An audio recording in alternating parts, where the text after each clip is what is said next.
তো আজকে আমরা চতুর্থ শ্রেণীর বিজ্ঞান বইয়ের অধ্যায় 4 নিয়ে আলোচনা করব। আজকে এখানে আমরা অধ্যায় 4-এর যে অনুশীলনীর প্রশ্নগুলো রয়েছে 1 থেকে 5 পর্যন্ত সবগুলোর উত্তর আমরা সমাধান করার চেষ্টা করব। প্রথমেই এখানে 1 নম্বরে বলেছে সঠিক উত্তরে টিক চিহ্ন দেই। এখানে আমাদেরকে কয়েকটি এমসিকিউ টাইপ প্রশ্ন দিয়েছে। এই প্রশ্নগুলো পড়ার পর উপরে আমরা কিন্তু এই প্রশ্নগুলো সম্পর্কে আমরা পড়েছি। এগুলো পড়ার পর আমাদের এখানে 4টি অপশন দিয়েছে, যেটা ঠিক মনে হবে সেটাতে আমরা টিক চিহ্ন দেবো। যেমন এখানে প্রথম প্রশ্নটি আমরা দেখতে পাচ্ছি যে এখানে বলেছে নিচের কোনটি বায়বীয় পদার্থের বৈশিষ্ট্য নয়। দেখো এখানে নয় বলেছে, কিন্তু বায়বীয় পদার্থের বৈশিষ্ট্য নয় কোনটি। এখানে অপশনগুলো দিয়েছে, আমরা একবার দেখে নেই। ওজন আছে, নির্দিষ্ট আয়তন আছে, চাপ দিলে বাধা দেয়, নাকি জায়গা দখল করে। তো এটার উত্তর হিসেবে আমরা যেটা দেবো সেটা হচ্ছে যে বায়বীয় পদার্থের বৈশিষ্ট্য নয় হচ্ছে নির্দিষ্ট আয়তন আছে। বায়বীয় পদার্থের নির্দিষ্ট কোনো আয়তন থাকে না। এরপর পরবর্তী প্রশ্নটি দেখো, নিচের কোনটি পদার্থের ওজন আছে তা প্রমাণ করার একটি উপায়। তো এখানে অপশনগুলো আমরা দেখে নেই।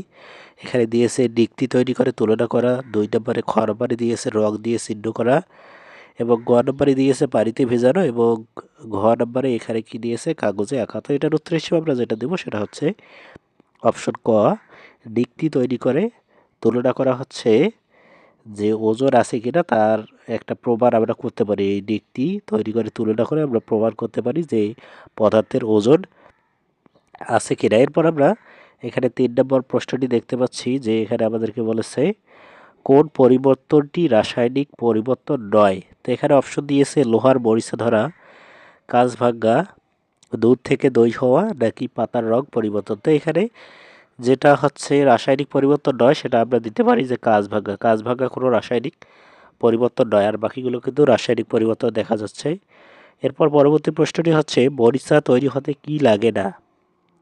তো মরিচা তৈরি হতে যেটা লাগে না সেটা হচ্ছে এখানে আমরা দিতে পারি আগুন। মরিচা তৈরি হতে লাগে না হচ্ছে আগুন। তো এটাই হচ্ছে মূলত তোমাদের এই যে এখানে যে 1 নম্বর সঠিক উত্তরের পাশে টিক চিহ্ন দেই সেটার উত্তর। তোমরা এইভাবে খুব সুন্দরভাবে উত্তরগুলো দেখে নেবে। তো তোমাদের পরীক্ষার জন্য কিভাবে প্রশ্ন আসবে সেরকম একটা নমুনা প্রশ্নও কিন্তু আমি খুব শীঘ্রই তৈরি করে দিব। তার জন্য অবশ্যই তোমরা চ্যানেলটি সাবস্ক্রাইব করে রাখবে। এখন আমরা এখানে 2 নম্বর শূন্যস্থান পূরণ করে নিয়ে আলোচনা করবো। এখানে আমাদেরকে ক থেকে গ পর্যন্ত 4টি শূন্যস্থান দিয়েছে। ক নম্বর শূন্যস্থানটি হচ্ছে এই শূন্যস্থানগুলো কিন্তু আমরা উপরের যে অধ্যায়টি রয়েছে পদার্থ নামের অধ্যায়, সেখানে পড়লে কিন্তু আমরা এগুলোর উত্তর খুব সুন্দরভাবে করতে পারবো। তো ক নম্বর শূন্যস্থানটি হচ্ছে সিরিঞ্জের মুখ বন্ধ করে চাপ দিলে ভিতরের বাতাস এখানে ড্যাশ প্রদান করে জায়গায় আমরা কী দেবো বাধা প্রদান করে। এখানে আমরা কী দেবো বাধা প্রদান করে। এরপর খ নম্বর বরফ হলো পানির ড্যাশ অবস্থা, পানি হলো ড্যাশ অবস্থা, আর বাষ্প হলো ড্যাশ অবস্থা। তো এখানে আমরা যে উত্তরটা দেবো সেটা হচ্ছে বরফ হলো পানির, এখানে আমরা ড্যাশের জায়গায় দেব কঠিন অবস্থা। পানি হলো তরল অবস্থা, এখানে আমরা ড্যাশের জায়গায় দেব তরল, আর বাষ্প হলো বায়বীয়, এখানে আমরা দেব বায়বীয় অবস্থা। এরপর গ নম্বর শূন্যস্থানটি হচ্ছে বাতাসে একটি পদার্থ কারণ এর ওজন ও আয়তন আছে। তো বাতাসে একটি পদার্থ কারণ এর ওজন এখানে এবং এখানে দেব আমরা আয়তন আছে। এরপর ঘ নম্বর এখানে আমাদেরকে একটা লিখতে হবে, এখানে আমাদেরকে লিখতে হবে যে কি হচ্ছে। দেখো বাষ্প যদি ঠান্ডা করা হয়, এখানে আমরা কী দেবো বাষ্প। বাষ্প যদি ঠান্ডা করা হয় তাহলে কি হয় পানি হয়, আর পানি ঠান্ডা করা হলে কি হয়, পানি যদি ঠান্ডা করা হয় তাহলে হয় বরফ। তো এটাই হচ্ছে এখানে আমরা দেব বাষ্প আর এখানে দেব বরফ। তো এভাবেই আমরা শূন্যস্থানটি পূরণ করব। এখন আমরা এখানে 3 নম্বরে দেখতে পাচ্ছি আমাদেরকে আরও একটি কাজ দিয়েছে, সেটা হচ্ছে বাম পাশের সাথে ডান পাশের মিল করি। এখানে দেখো বরফ পানি বাতাসের পানির কঠিন রূপ, এর সাথে ডান পাশের কোনটার মিল যায় সেটা আমাদেরকে লিখতে হবে। তো এটার উত্তর এখন আমরা দেখার চেষ্টা করি। তো এখানে বাম পাশ এবং ডান পাশটা আমি তোমাদের জন্য মিল করে দিয়েছি। তোমাদের যদি কোনো প্রশ্ন থাকলে তাহলে আমাদের Facebook page study help zone, এখানে তোমরা জয়েন হয়ে তোমাদের মতামত প্রশ্ন করতে পারো, যার লিঙ্ক ডেসক্রিপশন বক্সে রয়েছে। তো এখানে আমরা যে আমাদেরকে 3 নম্বরে একটি কাজ দিয়েছিল সেটা হচ্ছে ডান পাশের সাথে বাম পাশের সাথে ডান পাশের মিলকরণ। তো প্রথমে বাম পাশে ছিল বরফ, এবং বরফের সাথে যেটা আমরা দিব গলে পানিতে পরিণত হয়। ডান পাশ থেকে আমরা এটা নিব যে গলে পানিতে পরিণত হয়। এরপর পানি, এটার সাথে আমরা ডান পাশ থেকে যেটা নেব সেটা হচ্ছে তাপ দিলে বাষ্প হয়। এরপর বাতাসের এর সাথে আমরা ডান পাশ থেকে যেটা নেব সেটা হচ্ছে নির্দিষ্ট আকার ও আয়তন নেই। এরপর এখানে পানির কঠিন রূপ, এটার সাথে আমরা ডান পাশে যেটা নেব সেটা হচ্ছে থাকায় আমরা আইসক্রিম বানাতে পারি। পানির কঠিন রূপ থাকায় আমরা কি বানাতে পারি? আইসক্রিম বানাতে পারি। এটাই হচ্ছে মূলত তোমাদের 3 নম্বর প্রশ্নের উত্তর। তো এরপর আমাদেরকে এখানে 4 এবং 5 নম্বরে সংক্ষিপ্ত উত্তর প্রশ্ন লিখতে বলা হয়েছে এবং এখানে আমাদেরকে 5 নম্বরে কি লিখতে বলা হয়েছে? বর্ণনামূলক উত্তর প্রশ্ন। এখানে আমরা প্রথমেই সংক্ষিপ্ত যে উত্তর প্রশ্নগুলো রয়েছে সেগুলোর উত্তর করার চেষ্টা করব। তারপর আমরা এখানে যে বর্ণনামূলক প্রশ্নগুলো রয়েছে সেগুলোর উত্তর দেওয়ার চেষ্টা করব। তো প্রথমেই আমরা 4 নম্বর অর্থাৎ সংক্ষিপ্ত উত্তর প্রশ্নগুলো দেখি। তো 4 নম্বরের সংক্ষিপ্ত উত্তর প্রশ্নের প্রথম প্রশ্নটি হচ্ছে বাতাস চোখে দেখা যায় না, তবে আমরা কিভাবে বুঝি এটি একটি পদার্থ? তো এটার উত্তর হিসেবে আমরা দেব বাতাস চোখে দেখা না গেলেও এর ওজন আছে, এটি জায়গা দখল করে এবং বল প্রয়োগে বাধা প্রদান করে। যেহেতু পদার্থের এই 3টি বৈশিষ্ট্য বাতাসের বিদ্যমান, তাই আমরা বুঝি বাতাস একটি পদার্থ।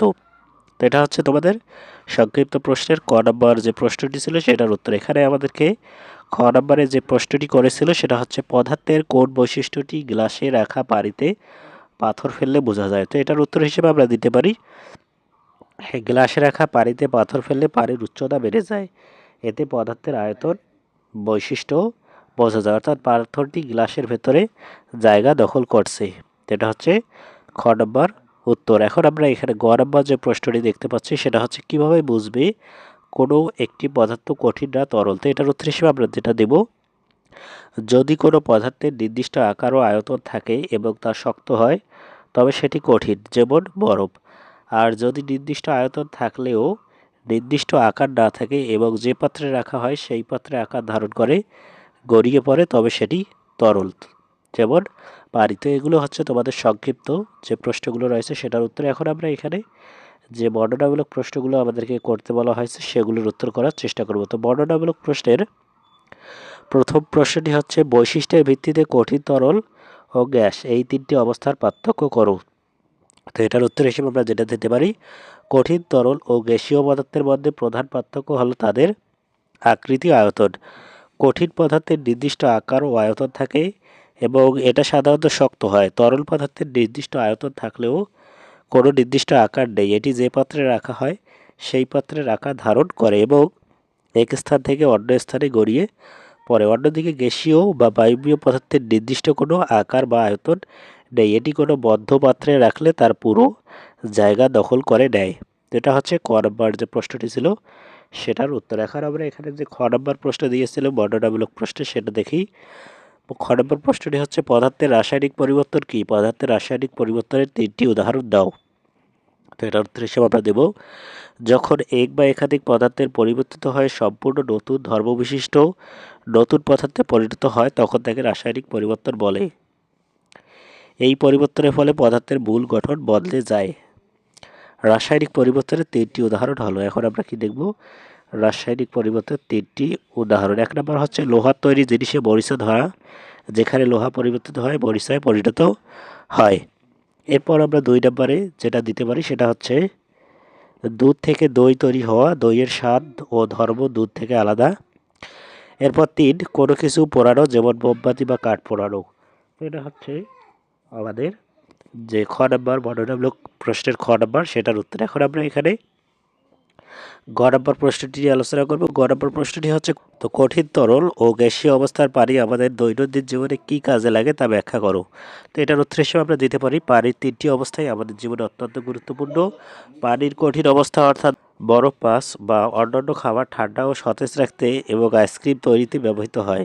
পানির তরল অবস্থা বা পানি আমাদের তৃষ্ণা মেটাতে, রান্না করতে, গোসল, ধোয়া মোছার কাজে এবং কৃষি জমিতে সেচ দেওয়ার জন্য অপরিহার্য। পানির গ্যাসীয় অবস্থা বা জলীয় বাষ্প বায়ুমণ্ডলে মেঘ, বৃষ্টি তৈরিতে প্রধান ভূমিকা রাখে, যা পরিবেশের ভারসাম্য বজায় রাখে এবং প্রেসার কুকারে দ্রুত রান্নার কাজেও এটি ব্যবহৃত হয়। তো এটাই হচ্ছে বর্ণনামূলক প্রশ্নগুলোর উত্তর। তো আজকের এই ক্লাসটির মাধ্যমে আমরা অধ্যায় 4-এর অনুশীলনের প্রশ্নগুলোর উত্তর নিয়ে আলোচনা করলাম। পরবর্তী ক্লাসে আমরা অধ্যায় 5 নিয়ে আলোচনা করবো। এছাড়াও তোমাদের পরীক্ষায় আসার মতো যে প্রশ্নগুলো রয়েছে বর্ণনামূলক, সংক্ষিপ্ত এবং যে তোমাদের পরীক্ষা কিভাবে হবে সেটা নিয়েও একটা বিস্তারিত ভিডিও আমি তৈরি করব। তার জন্য অবশ্যই চ্যানেলটি সাবস্ক্রাইব করে রাখো।